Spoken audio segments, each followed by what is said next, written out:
notice for supporters of Always Take Notes. We are overhauling our offering on the crowdfunding site Patreon. Our central offer for those who support the show is a sheaf of successful journalistic pitches, which we've solicited from friends of Always Take Notes. Now greatly expanded, the package runs to more than 100 pages. For those who may not know, a pitch is the document, generally sent by email, that lays out the idea for an article. And we've assembled a huge collection of battle-tested examples that all worked in the real world. Every one of them led to an article getting commissioned. In the package, we now have successful pitches to, among others, The New York Times, The Guardian, The New Yorker, The Financial Times, The Economist, The London Review of Books, Vanity Fair, Outside Magazine, The Spectator, The Sunday Times, Esquire, Granta, The Literary Review, Bloomberg Businessweek, and GQ. Anyone who supports the show with $5 a month or more will receive the full compendium.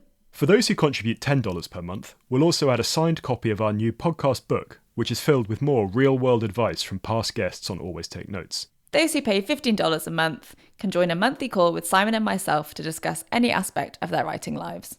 We're keen for the pitch compendium to be a living and constantly growing document. So if any listeners have successful pitches of their own they'd like to include, do get in touch with us through the podcast website. In every case, we redact the editor's name and email address, so no one is breaking confidences by contributing. Hello and welcome to Always Take Notes. In this episode, we speak to the novelist Tim Winton. We spoke to Tim about writing and publishing his debut book in his early 20s, about his view on Australian literary culture, and about Juice, his latest novel, set in a post-apocalyptic future ravaged by climate change. It's a great episode. We hope you enjoy it. Welcome, Tim, to Always Take Notes. It's fantastic to have you on the show. Can we start with your latest novel, Juice? Tell us a little bit about the setting, because I believe that's the thing that you often start with when you write. Tell us about this post-apocalyptic, global warming-driven setting. Yeah, Juice is set in a kind of in a geography that's very familiar to me in the northwest of Western Australia, in a kind of desert maritime situation. So yeah, the geography obviously is the starting place for me in this instance, as it always is. And it's a kind of a place that's always been and currently is a place of extremes, in climate being one of them, and most of the animals and plants that live in that part of the world are already on their extremity of range and capacity to cope.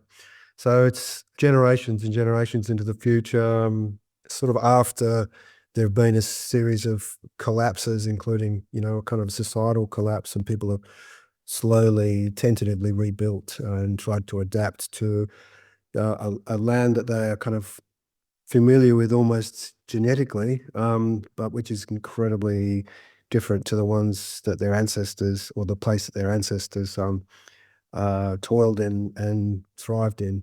So yeah, it's a kind of a tough environment where people have to live half the year underground because it's unsafe to be above ground, especially in the summer, and half the day of winter you've got to be indoors because it's just too hot. So yeah, it's an extreme setup.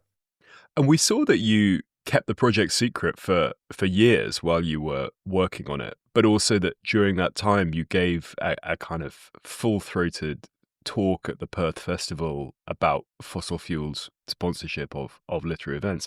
Why did you decide to keep this project kind of under your hat while you were developing it?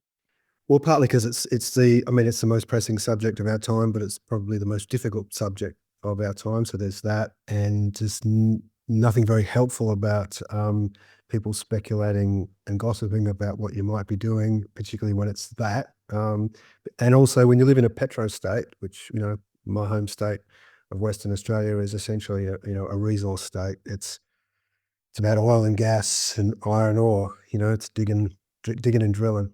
So there's all of that, and then at the same time, I was making a natural history documentary about the exact setting of this novel, and I've spent 25 years as an environmental activist trying to save this part of the world, which is now part of it's on the World Heritage Register.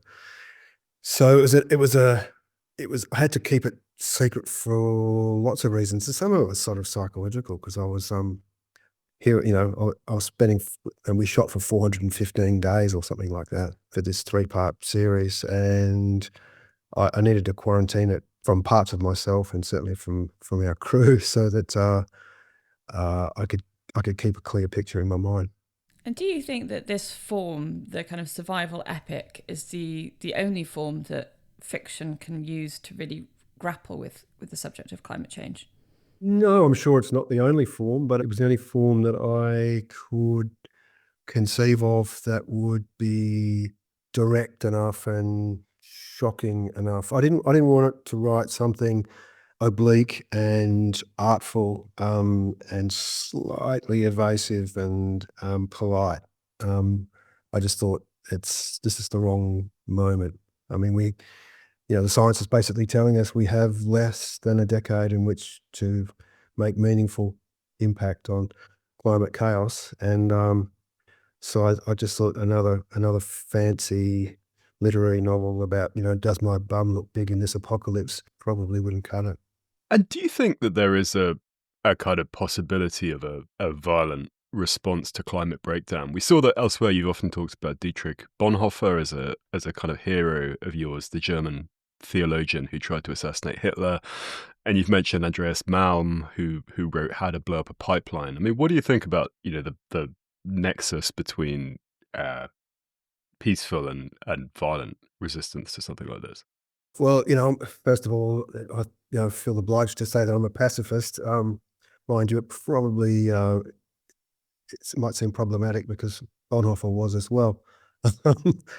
To answer your question directly, I think there's a kind of an inevitability about violent responses to climate if we don't take action and we don't take account of what people, and particularly young people and scientists, have been telling us for a long time now.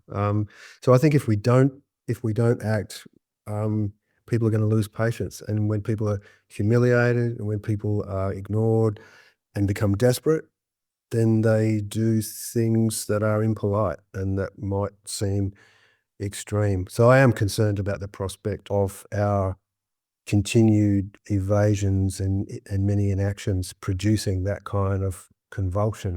Can go both ways. I mean, you know, we've seen so many social, agents of social change kind of trying to do their bit peacefully, but sometimes a radical flank does come into play, even if it becomes something deniable and that forces people back toward the mainstream. In the civil rights movement, of course, there were the Panthers, the suffragettes were, breaking windows and burning post offices. Sometimes, when you're being ignored, there's two kinds of direct action. But yeah, that's not something that I really look forward to. That's something that I'm, quite concerned about, because I think it does curdle something in people. Humiliation curdles something in people, and vengeance does as well, as I think the book sort of makes plain. And it took you 7 years to research and write this book. Was studying those social movements part of the research? How did you go about putting together the information that you needed to write this? Well, there was obviously a lot of reading, but I'd been involved in the environmental movement for a long time. I'm now one of the old dudes in the movement, and so there are people now that we're working with, that I'm able to work with, who are not just the age of my children, but now the age of my grandchildren. Um, so we've all been on this journey together, and some of us for a long time, and so we've learnt on the job, I suppose, in terms of what works and um, how to respond, and also just the changing nature of the problems that we're presented with.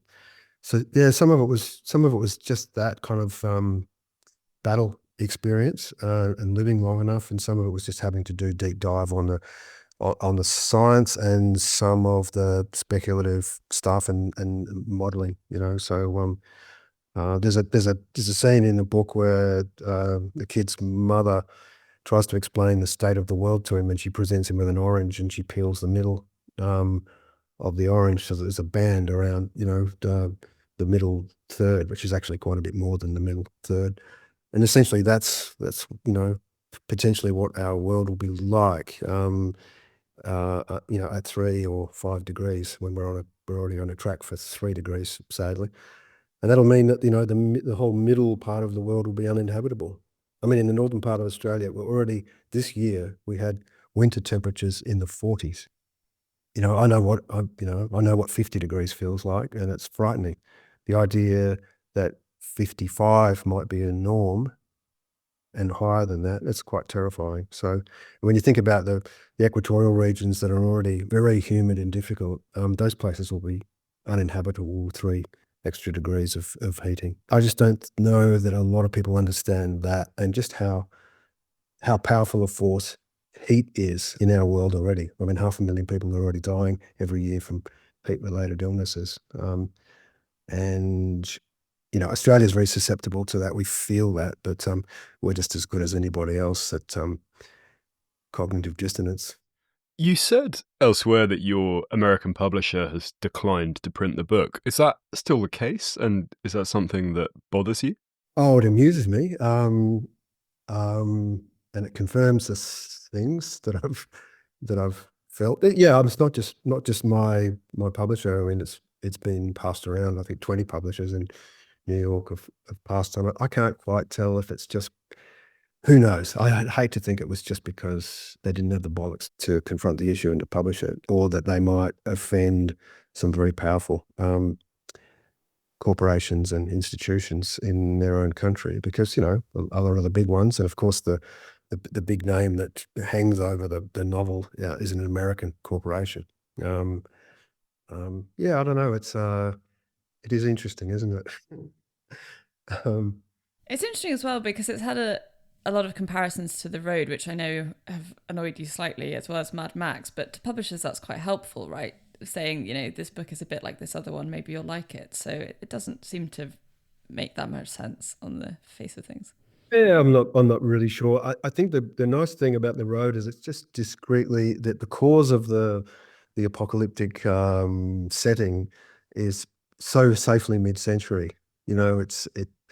That's just by the by, and then we just get on with the story. And in that sense, I mean, I was an early fan of McCarthy. I've still got the hardback first editions that I spent $2.50 on at the Strand bookstore back in the 80s and 90s. But I think that in a sense, that's a book of the mid-century of last century. And so yeah, the difference is that, in a sense, the reason for the conditions under which everybody lives is the actual subject of the book, if you like, not just an excuse to get the characters up and running.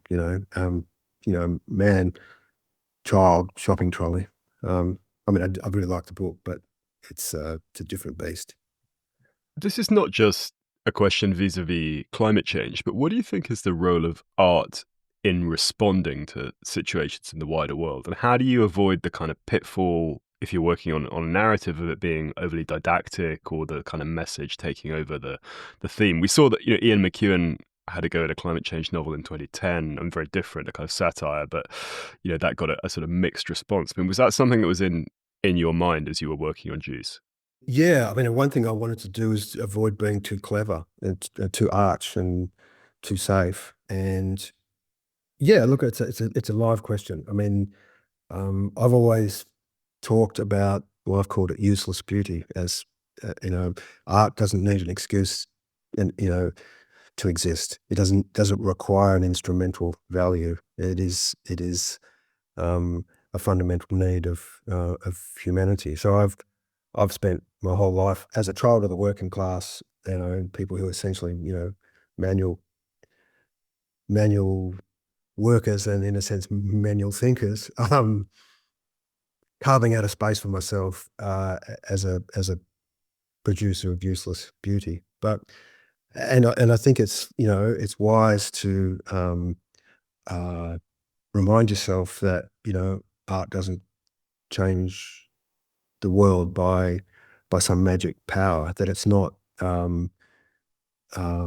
necessarily an agent of change. But I think it's unwise to push that so far to the point where you stripping art of the potential to change people's lives and to change cultures, because I think that'd be stupid. I mean, you can look back and see, if we're just going to look at novels, I mean, they have novels that have changed laws. There are novels that have changed people's minds. And, they're rare, but they happen. And I'm happy enough to have a crack, but it has to be a good novel in itself. It has to be a good story. It has to be something that people want to read. If it's an agent of change, then that's great. But first of all, it has to be art. I can do propaganda because I've been in a space where I've had to do it, but that's not something that art really does. I think there should be a separate category of useful beauty. And you talk about the story. Tell us about how you populated your novel, how you conceptualized your unnamed narrator and the character of the young girl, and how you put them together and created the story around them. Oh, yeah, I wonder. I mean, I just again, I start with the landscape, and the people emerge out of the landscape, so they have to be logical and viable. The ecology of the place comes first, and that necessitates the kinds of people who were there. And so I guess I looked at the landscape that I was intimate with, and the ways that people were living in it now. Imagine how they would have to live in it 100 or 200 years hence. I mean, I've written before about the impact that landscape and geography have on culture and have on people's psychology. And this just dials it, this scenario just dialed it up. So I had to find people who were shrunken and cowed, but that was their shrunkenness, and their slightly cowed nature was also a survival mechanism. Like they were dried nuts with a reduced aesthetic and emotional and imaginative palette, which I think is plausible given the situation. Yeah, and they just showed up. That's as good an answer as I can give you. I didn't. I just waited for them, and they showed up. If you go looking for them, they hide. That's my experience. So I didn't. Obviously, I didn't plan anything out, because plans are great to make, but they will go awry. We wanted to come back to the new novel, and actually also to that question of planning or just letting fiction appear in due course. But could we roll back now to your early life? You've mentioned a little bit already about the milieu you grew up in, but your father was a policeman. Can you tell us about growing up? And we also saw that at the age of 10, you decided you wanted to be a writer. Yeah. Yeah. Go figure. Huh? I didn't even know what a writer was. I'd never met one until I was 18. So, yeah, I just came from a pretty ordinary working class family. Yeah, as you said, my dad was a cop. His father was a cop. His father was a cop who went to work on a horse. My father went to work on a motorbike. Just all of that, all of our family were, just working class people. No one had ever finished school, including my mum and dad. So it was an odd thing to, I don't know where it came from. And obviously an odd thing. Imagine being my parents, having some freckly little 10-year-old declare that he was going to be a writer. What the hell are you supposed to make of that? Particularly, given their background. But and I think it was just, I loved reading, and my parents were really terrific about education and about, feeding our minds as kids. And, trips to the library were, it's really something that we looked forward to. And we lived in the outer suburbs, so it was quite a trek to get to the nearest library. So in the end, I think what drove me to be a writer was the sort of attempt to capture the feeling of what it is to be a reader. When you're in a book and you get left off and you're away, then you're taken into a different world. You're sort of relieved of your everyday life for a time, and that's a beautiful feeling. The eternal present tense. That's how I feel of that flow state that you get into as a reader. So I just wanted to capture that. I wanted to be in that, and that was the only way I could imagine being in that state a bit more often than the average civilian who, has to go to and do a proper job and then come home. If there's enough time before they fall asleep at night after their labours, they can dip into a book for a while. Whereas I could live in them. I was interested as well reading about your experience with religion and how that shaped your interest in writing. I saw that you sort of struggled with the, as you described it, Bible thumping of your local church, but it taught you the beauty and the power of language. Can you tell us a little bit more about that? Yeah, well, I guess I mean, I grew up in a fundamentalist cult, really, or a sect, but it was an ocean of story. I mean, in one sense, that kind of Protestant bareness and slightly puritanical, or often particularly puritanical ecology of those communities. But to offset it, there was this ocean of story. Everything that we did and everything that we just floated on an ocean of story. Everything was about storytelling. And in a way, even though it wasn't particularly well understood by the community, we were floating on metaphors and we were reaching for big things thanks to the force of imagination and metaphor. And, we obviously grew up reading the scriptures, which is essentially this enormous, strange, contradictory, wild library of ideas and stories and experiences. And so that, in a sense, that was pretty good training, and if you grow up reading, four, I think we always had at least four translations of the Bible. It does give you an ear for language and cadence, and I'm sure that there's a long, long roll call of writers, who have had that impact on their life, and you can see it in the language of their books. From McCarthy, who we've already mentioned, Flannery O'Connor, Faulkner, particularly the writers of the South. It's about cadence. We're always interested to talk to writers about their first experiences of publication and how they made their initial steps. So could we go back to your debut in 1982, An Open Swimmer? You're a student at the Institute of Technology in Western Australia, and you're taking a creative writing class. Tell us, about the experience of beginning that project and then, how things progressed. Yeah, it was the first creative writing degree that you could do in Australia in the 70s.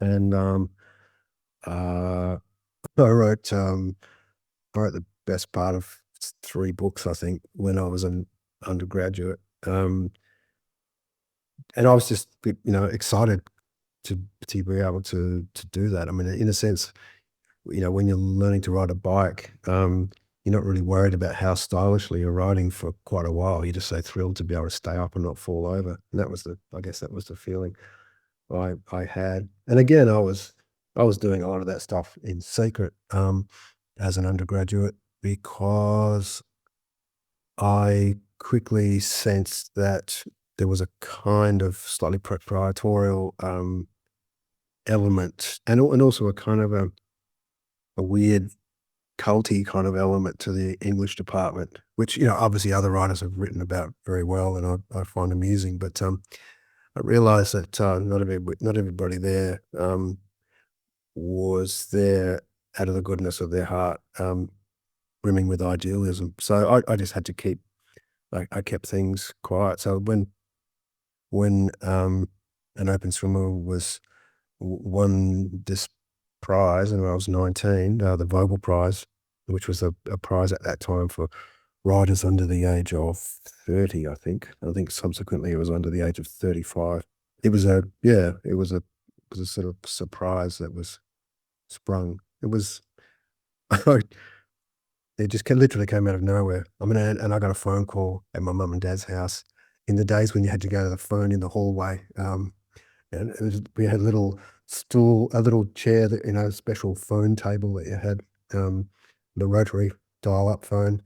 And somebody had called from Sydney, long distance from the other side of the country. If you heard pips, you just got a surge of adrenaline and terror because it was very important. And somebody told me that I'd won this prize and could I come to Sydney in a few days. And I just panicked. It was like, how do I get to Sydney? I can't go to Sydney. I can't afford to go to Sydney. And they said, oh, we'll fly you over. And so I'd never been in a plane. I'd never been in a taxi. I'd never stayed overnight in a hotel. It was hilarious. I borrowed borrowing. I felt the need to. I got told to wear a suit, so I had to borrow a mate's suit who worked in an insurance firm, and it was a cream. It was a cream suit with flared legs. It was a marvel to behold, and I'm sure I was a marvel to behold in it. The kind of rube from the west. Oh my god! Anyway, so that was my first experience of the bright lights in the big city.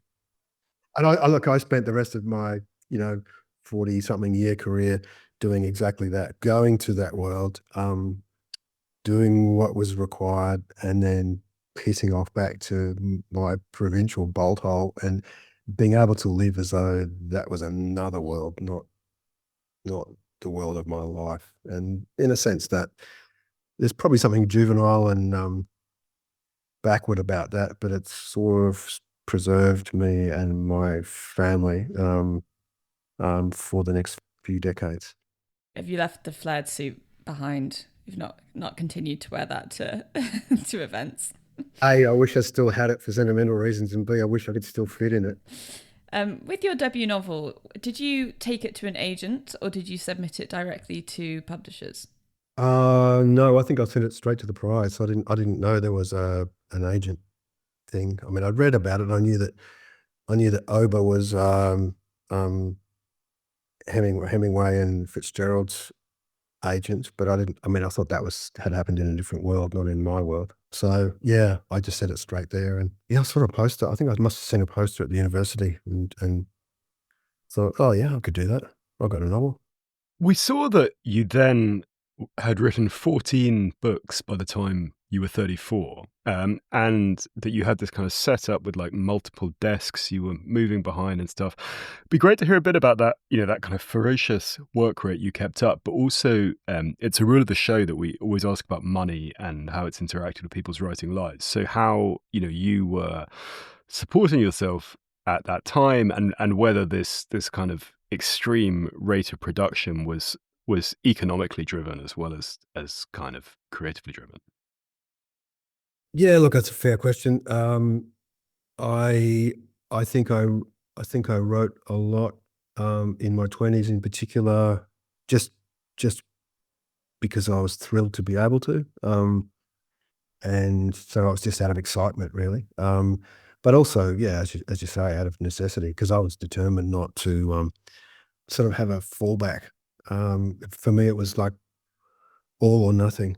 I mean, wisely or not. And so for about the first year and a bit, I was at home, and my wife was a student nurse. Then she got pregnant, and so when we had the baby, um, uh, after a while, I was home with the baby and writing as well. So yeah, I mean, I had 3 desks, as you mentioned. I couldn't afford to get stuck, because we were really just hanging on. We survived by, there used to be this terrific old, silly old English sitcom, really, The Good Life, with Richard Bryce and Felicity Kendall, and we were kind of we thought we were doing the same thing, really, and probably just as badly. But we survived because we could grow our own food. So I had 3 desks, so that if I got stuck, I could just go to the next project. I always had 3 things happening, a short story, or maybe a kid's thing, or an extra novel. So I just had a that's when I realized you could get a chair that had wheels on it, so I could just slide across, and it was a kind of a survival mechanism. And I think I kept doing that long after I needed to. And I probably still do it, but I don't have the 3 desks. But I have more than one place to write in now, so I guess that's a luxury. But yeah, money. I mean, it's really weird, particularly in the literary world. Particular people have this strange middle class bougie kind of anxiety about talking about money, as if it's uncouth to admit that you write for money. And I mean, I don't teach because I write for money, and I've managed to make that work. I mean, I'm sure I don't teach because I'm not generous enough to teach or sociable enough to teach, but I The only way to do that is if you take the the trade part of it seriously. And I guess that falls back to my background. I mean, I just did what I saw other people and also my friends, who were tradespeople, many of them, just do. You got up and you did a job, and you had a workman-like ethic, and you didn't have tickets on yourself. You didn't expect any special treatment or praise, but you weren't going to cop any shit. So yeah, I mean, I that's when I learned about agents and, and contracts, and we just paid attention to that stuff because some of the some of the little boring details that certain people seem to think are beneath them. They're the difference between you making a living and keeping your kids in school. And attention to detail in that level, it's not that different to attention to detail on the page. I mean, it's just getting things right and making sure people do their jobs right as well. Get older, you realize you've got to do everybody's job for them. But that's just me. It's grumpy old person talk. Not at all. Am I right in thinking that it was Cloud Street in 1991 that really changed things for you? It sold hundreds of thousands of copies in Australia alone. That was when, I'm sure financially the side of things probably was changed, but also, was it also when your kind of stature within publishing changed as well? Yeah, I guess for the 10 years prior, or almost 10 years prior, I mean, I'd always, we'd always made a living. I'd always been in print. We'd had, it's a beautiful thing when you're a young person in the caper to have a hardcover novel that goes into a second or third printing. So I'd experienced that, and so it was all kind of respectable and great, really. I mean, what I was doing in my 20s, most people would, that would be their dream trajectory, I suppose. And then, yeah, in the lead up to the Cloud Street's publication, we had this massive recession. We'd bought this shitbox house out in the boonies on the coast, a sort of fish deco, asbestos shack, and of course, you couldn't get a loan if you're a novelist. So we needed to save 55% of the value of the house in order to, as a deposit. But they wouldn't give us a loan. And of course we did that, and then interest rates went up to 17%. So we were just dying. Our ass was hanging out. And literally, if we hadn't been able to feed ourselves with lobsters and squid and grow our own veggies, I don't know. We would have. I don't know what would have happened. By that stage, we had 3 kids, and one was a baby. And yeah, we just literally this novel that was supposed to be a hardback like all the others. We came out in paper because the economy was so bad. We had pretty low expectations. It was a kind of difficult, gnarly, vernacular sort of performance. So low expectations, and then first week it sold the whole print run. The next week it sold 2. It just kept going and going and going and going. And so in a sense that the wolf was kept from the door by almost, I don't know, it felt like miraculous means, just like we looked at each other as, can you believe this, And there's that weird feeling of lots of people experience relief, but there's this period of relief where it's so enormous that you can't believe in it. And that's how we felt. And yeah, paid the house off by Christmas. But it was the same Christmas that, the Christmas before, my wife had to drive to the city and go tap dancing to the bank to ask for $150 to buy the kids some presents. And 6 months later, the big knobs not just at the bank in the C-suites, asking us out for lunch.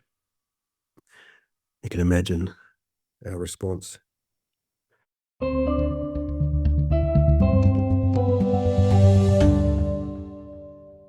As long-time listeners of the show will know, We published Always Take Notes, advice from some of the world's greatest writers, in 2023.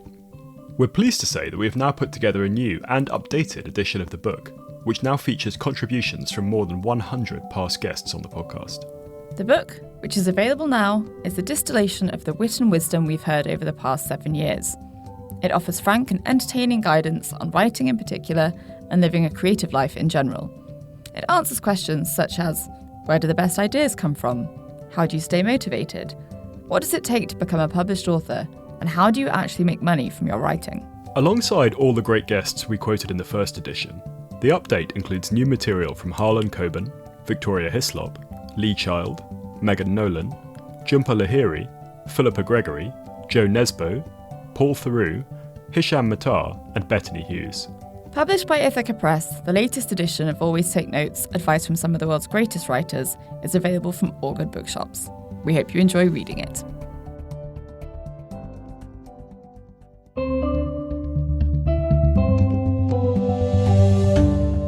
We had Anna Funder on the show earlier this year, and we had a very interesting conversation with her about Australian literary culture. It was kind of wide-ranging from the simple fact of the purchase price of books being higher than in the UK, but also to the relationship between Australian culture and then the UK and the US where she'd lived. And you've often been described as kind of one of the first generation of Australian writers. You mentioned the term vernacular that kind of took on Australian language and things like that. But as someone who's operated both, as a huge figure domestically, but has this big international profile as well, could you maybe, for some of our listeners who are less familiar with it, talk us into some of these areas, how the literary scene works in Australia and how it interacts with the rest of the Anglophone world and then the rest of the planet? Well, traditionally, we'd been a kind of a colonial outpost, literally as part of the colony, but then in a cultural sense, that lingered for a very long time. So when I was first publishing and writing, older Australian writers were still being published out of England, being edited by English people, but having to adapt their work to the tastes of English editors, and Australian readers were reading their work as export editions, usually on crap stock, and the royalties that those writers were getting were export royalties, which were lesser royalties. So in a sense, their own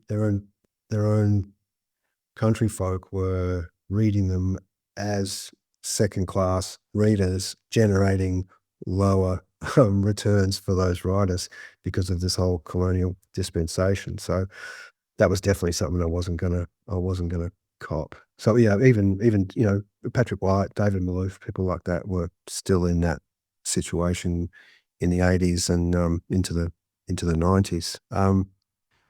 I guess so there's lots of things have changed since then. I mean, I came of age at this kind of new kind of era of confidence and cultural confidence and curiosity and determination, I suppose.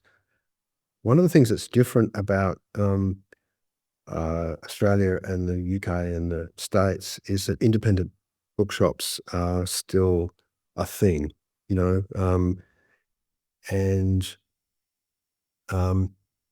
that, and there's also just the enormous strength of children's publishing in this country.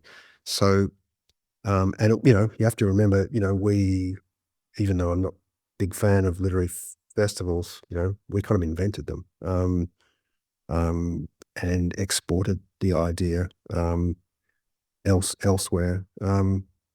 So there was this kind of infrastructure and slowly building ecology of readers, and I think it was when we broke away from the academy and we had civilian readerships where people weren't always being brokered to in terms of what they were supposed to read. There was a kind of democratization of that. I mean, it's changed in my lifetime, and that's been, hugely contested by changes in technology and these huge kind of takeovers and mergers of publishing houses, but there was, and I think there remains, a distinctive independent reading culture here. For my parents' generation, it was very unlikely that they would have read an Australian writer in school, whereas, my kids and my grandkids, are all, reading people in their own accent, as well as reading everybody else, which I think is a good thing. But so it is different, and I've kind of I'm very grateful to have been one of those people who sort of came of age at this new period of possibility, and to have sort of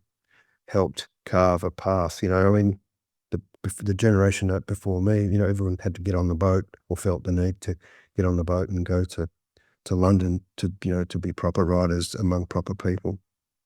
Yeah, I think things changed. That's fascinating. Thank you. You mentioned children's books. My husband is half Australian and insisted that I have to ask you about the Buggerleg's Bum Thief. Tell us a little bit about how the children's books have developed alongside your fiction for adults. Well, I guess I had kids. I started writing early. We started having kids early. I mean, geez, we were barely legal when we got married. So we just had all those kind of peasant impulses, I suppose. And,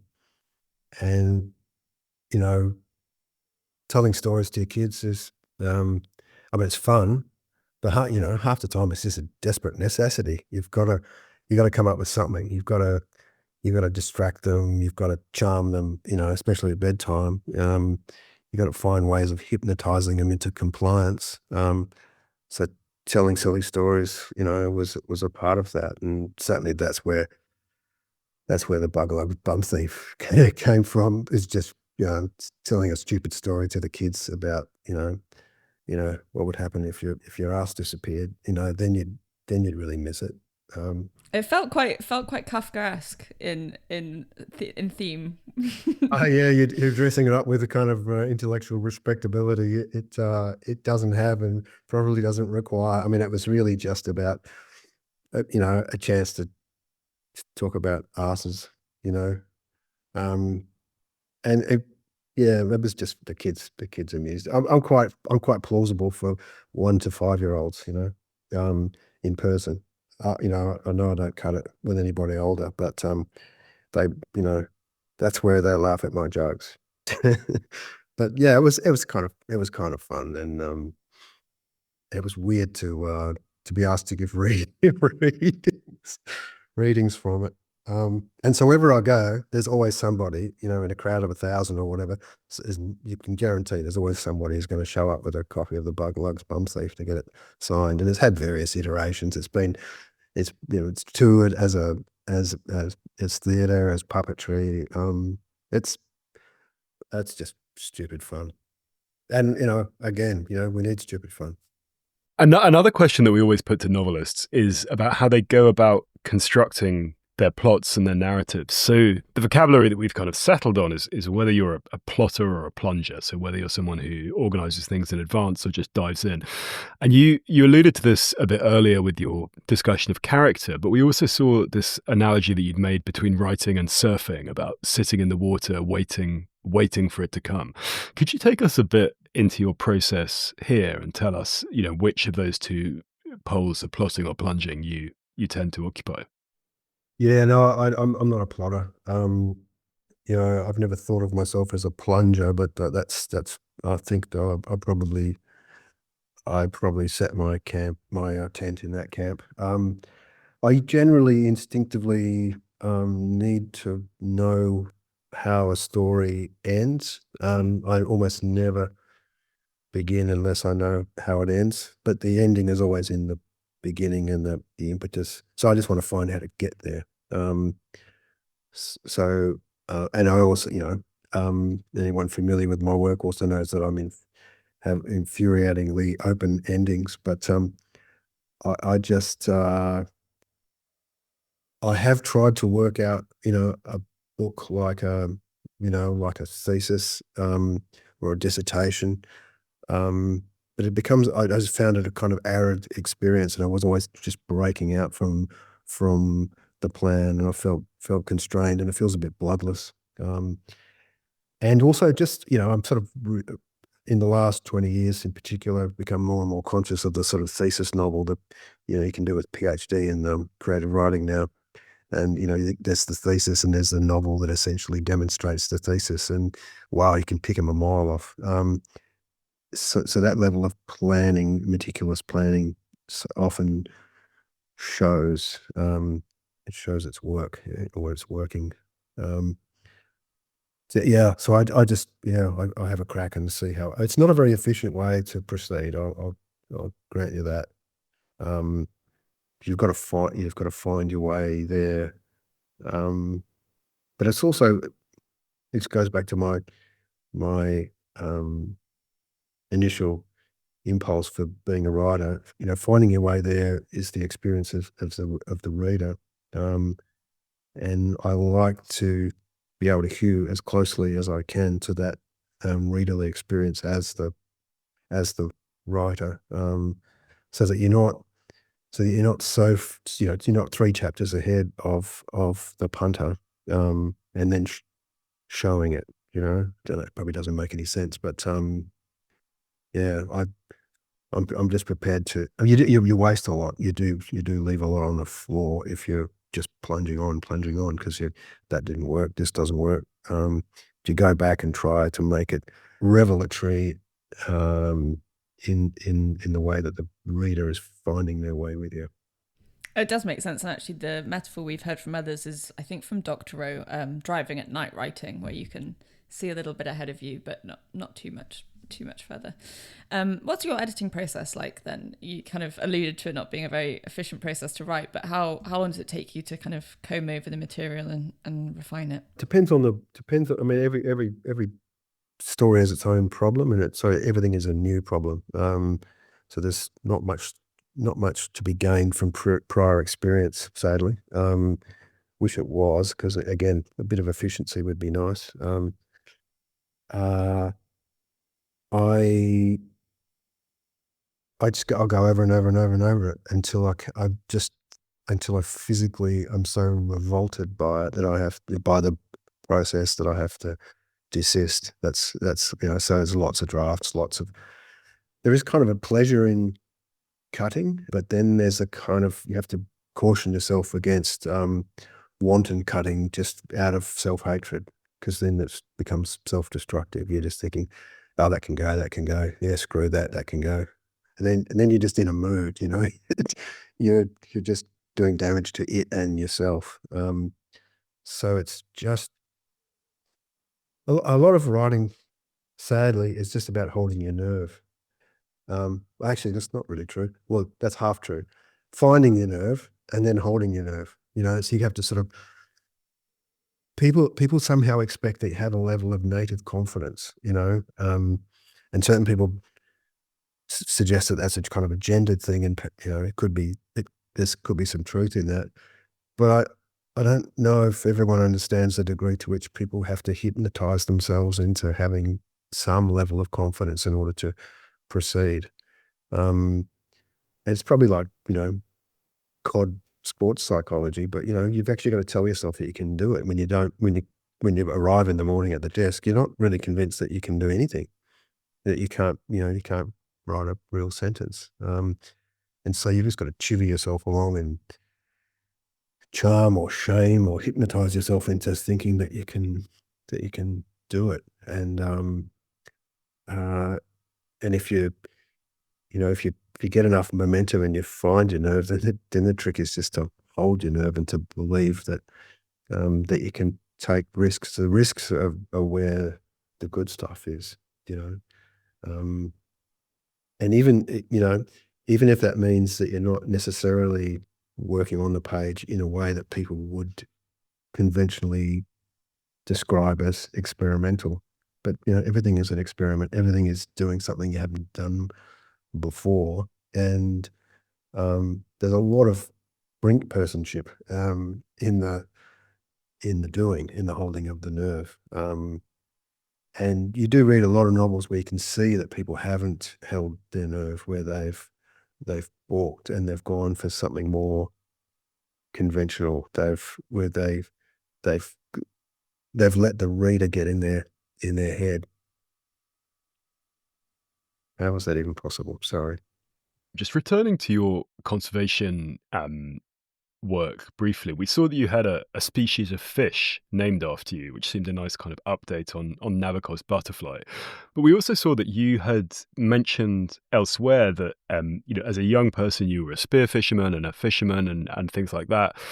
And that then in the early 2000s, you donated a Miles Franklin Award to a campaign to do that. And you said it was sort of partly out of guilt. And I was wondering, is there a kind of convert's zeal, as it were, to how you feel about the environment a bit, in that you had one approach in the early part of your life and you've now taken a very different one? No, I think, I guess that might be a slightly Manichaean take on it, but I think as you get older, you realize where you've been and what it's cost you and all those around you and the world around you to get you there. You just become more conscious, I think. I mean, I grew up in a fishing community. Fishing was my life. Fishing's still a part of my life. I just felt a responsibility to help broker to my immediate cohort, and then that broadened out a kind of an ethic of stewardship and responsibility, and that became a kind of whole second life. I mean, I've spent, people focus on giving the money, but I gave years of my life. That was heaps more bloody expensive than just cutting a check, I can tell you. So we've no, I think it's just waking up to yourself. Yeah, at a certain level, there's guilt's probably too strong a word. It's just recognition, and also it came from a place of celebration and joy. I was excited about how incredible the world is, and particularly the parts of the world that I've lived in and been able to experience. And I just wanted to share that with at a atavistic level with my kids and their kids, but also just with other people's children. And so in that sense, that's the ethic behind it. It's just this. One thing I just was never going to buy is the idea of the artist as the kind of priestly uh, outsider. He's not a participant and doesn't require. Citizenship is not required of him or her. That sort of modernist quietism, I always thought was bullshit, and I left that behind, pretty early, I think.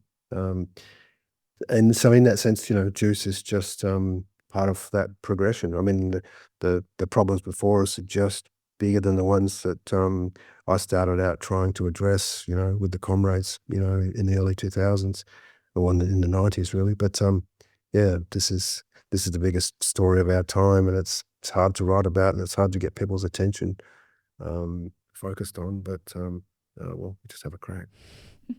And a final question from me. You're often described as a great Australian laureate, which is true. But I was thinking of the way in which lots of female writers kind of take umbrage at being described as a great woman writer. Do you feel the same thing in that it's narrowing, or do you find that it's kind of usefully specific, given that so much of your literature is about Australia?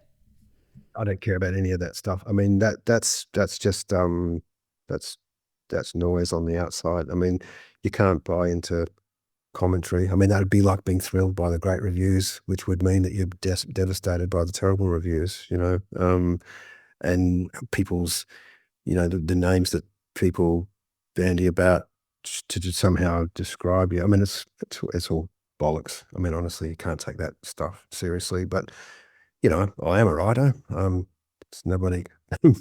That might not be everybody's idea of a writer, but I suppose I can say that I am a writer. I happen to be Australian.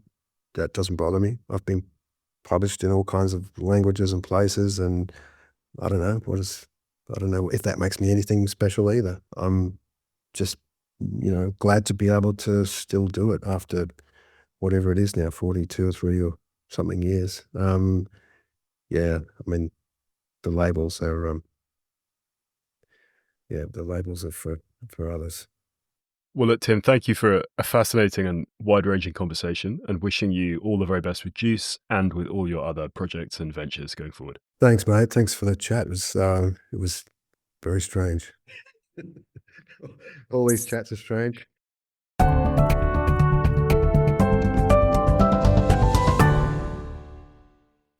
That was the Always Take Notes interview with Tim Winton. He's on Facebook at Tim Winton Author, and Juice is published by Picador. Hello, before we get on to the rest of the outro, we have a new supporter of the podcast on the crowdfunding site Patreon to thank. Yes, we'd like to say thank you to Jack Reed, who has recently forsaken the world of tech for the world of words. He lives in Berlin and he's working on fiction short and long. He says he's recently broken cover and has started going to workshops and pitching. We wish you the very best with all of your writing endeavours, Jack, and thank you for the delightful email about the podcast. Simon, tell us about your takeaway from the interview with Tim. Well, firstly, just to reiterate how extremely touched you were by Jack's email, and we do always love to hear from people. This was a big event in the podcast, Rachel, because you have Australian in-laws, so Winton obviously a huge figure there. I thought he was very interesting, actually, like his take on how Australia had kind of developed its own literary culture that had stepped away from being an annex, both in the way that the actual deals and stuff were organised and negotiated, but also in terms of identity from England as a homeland in some sense. I also thought like writing about climate change is such a interesting subject, and the whole idea of the kind of mission or like morally led novel raises really interesting questions about the role of fiction and the role of art in general. And I also liked his hair, which the listeners won't be able to appreciate because this is not a visual medium, but it was magnificent. What about you, Rachel? It was magnificent. I really enjoyed the conversation. Both the specifics of his career, the story about him borrowing that flared suit to collect the prize for his first book was hilarious. And in general, he was very honest about the difficulty of making it work early on and very early on in his 20s, growing his own food, fishing, and going to the bank to ask for loans. But then in general, I thought he had some very useful practical advice. I think he phrased it as charm or shame or hypnotize yourself into thinking you can do it. He also shared a funny piece of advice off air that he gives to himself, which is he just says to himself, Timmy, it's only a bloody book, which is, helpful to bear in mind for everyone who's in the doldrums with their own work. Anyway, Simon, what have you been up to? I have just got the edits back. We talked about this off air, the edits back for my book. I was pleased to get them on time. And as predicted, it's very helpful. There's a fair amount of work to do, but it's pretty clear what the direction is, I think. So I'm working through those comments this week. And I've got a meeting the week after next, which I want to go to fairly kind of hopefully with a fairly like detailed plan from my side of how that will fit in. And what did I read? I read a few interesting things. I read a piece in the New York Times Magazine, I think by a woman called Camille Bromley, about people who use electronic buttons and think that their dogs can speak through them. And I have been directed by or suggested by my book editor to reread, I've read it before, a book by Fergus Fleming called Killing Dragons, which is history of mountaineering. So I'll be getting into that. Anyway, Rachel, what about you? What have you been up to and what have you been consuming? You're the second person in as many days to talk to me about that dog communication piece. I don't know if people are trying to drop me hints about training my dog better, but maybe. Are you gonna introduce this with Dennis? I don't know. It feels like it would take quite a long time, but he does know quite a few words already, but we'll see. I feel like I don't know if I need him to communicate with me on that deeper level. Anyway, I have been, I had a very fun assignment recently, which was that I had to write about the longevity of Bridget Jones. So I went to the press screening for that, which unexpectedly wept during. It was very emotional. Really? Yeah, it's really good. What is your take on the longevity of Bridget Jones? Because this dates me, but I can remember as a wee lad reading Bridget Jones pre-film, pre-book as a column in The Independent, and as often happened when I was a child. I wasn't sure. I think I thought it was real. I mean, I don't think I thought it was like a parody or a satire or anything like that. Which is something that also happened to me when I read the extremely dissimilar Flashman novels by George MacDonald Fraser. So my ability to differentiate fiction and non-fiction was pretty poor as a preteen. But yeah, why do you think it has? Is it 90s nostalgia, a simpler time? No, I think it's that she, and actually oddly, there's a great documentary that you can find on YouTube called Being Bridget Jones, which goes into some of this. But Helen Fielding says it's that sort of perennial gap between who you want to be and who you are. And Bridget Jones sits kind of squarely in that gap, and that's very relatable. But to me, I think it's that combination of reality. She's kind of hapless and is constantly making gaffes at work and, isn't as thin or as great at cooking as she'd like to be. But there's also the fantasy of the fact that sort of 5 incredibly attractive men profess their love for her over the course of 4 films. So yeah, that's my take. And then outside of Bridget, I have been rewatching various films for a format we do called The Economist Watches, which was timed again to Valentine's Day. So rewatched Casablanca and Brokeback Mountain, which was great fun. And then I've also been watching Amandaland, which is the spin-off of Motherland, the great sitcom from a few years ago. And I've also been reading Colin McCann's forthcoming novel Twist. And long-time listeners will remember that he is a former guest on the show. Interesting. I should say, yeah, I also went to see A Complete Unknown at the weekend, which in the long-running what should we watch debate in our household narrowly won over The Brutalist, which I enjoyed, actually. I thought it was fun, although he was a bit mumbly. I wasn't sure if this was like meant to be, but it was quite hard at times to work out what he's saying. But I love a like creative young person on getting on their way film. Anyway, this has been Always Take Notes, hosted by me, Simon Acombe.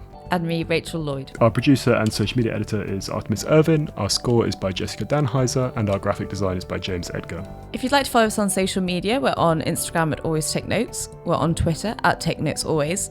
If you'd like to support us on our crowdfunding page on Patreon, we're on there under Always Take Notes. If you'd like to get in touch with us, you can do so via our website. And we should add that if you've been enjoying the show, please do consider leaving a review on iTunes and or subscribing to the show. It really helps us. Many thanks. Goodbye.